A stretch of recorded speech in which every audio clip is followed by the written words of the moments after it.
Anh có gia đình, có con thơ hạnh phúc, vậy mà tại sao anh còn nói yêu em? Anh đến bên em cho em một tiếng cười, nụ cười hoa trong dòng nước mắt. Anh có biết rằng lòng này như đã chết, lòng em đâu muốn làm người thứ ba. Đến sau một tình yêu, đến sau một cuộc tình, nhìn anh bên gia đình êm ấm, em khóc cho nỗi đau người thứ ba. Giờ em khóc cho riêng em mà thôi, thì thôi anh về đi, về vui bên gia đình. Vợ anh đang chờ anh và con anh đang cần anh.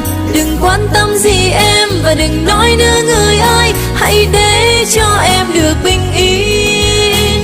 Ngày xưa không gặp nhau thì ngày nay đau buồn đau, giờ đây kẻ khóc trái ngang tình khổ đau. Làm sao em cười vui, làm sao quên được anh đã cho em về tình đau.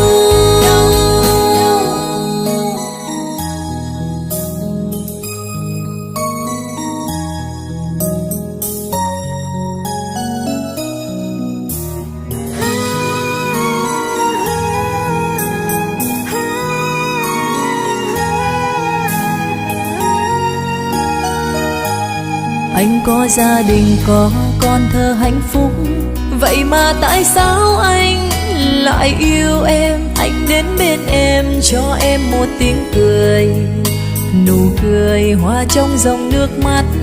Anh có biết rằng lòng này như đã chết, lòng em đâu muốn làm người thứ ba.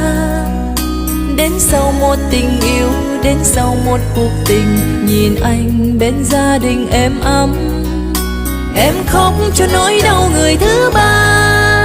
Giờ em khóc cho riêng em mà thôi, thì thôi anh về đi, về vui bên gia đình.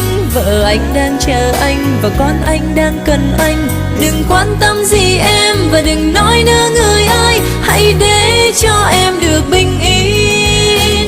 Ngày xưa không gặp nhau thì ngày nay đau buồn đau, giờ đây kẻ khóc trái ngang tình khổ đau. Làm sao quên được anh, làm sao có thể cười, anh đã cho em về tình đau.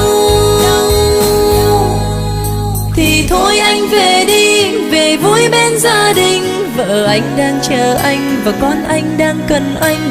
Đừng quan tâm gì em và đừng nói nữa người ơi, hãy để cho em được bình yên.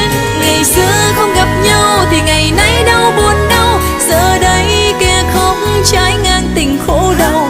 Làm sao quên được anh, làm sao có thể cười, anh đã cho em về tình đau. Làm sao em cười vui, làm sao quên được anh đã cho em về tình đau.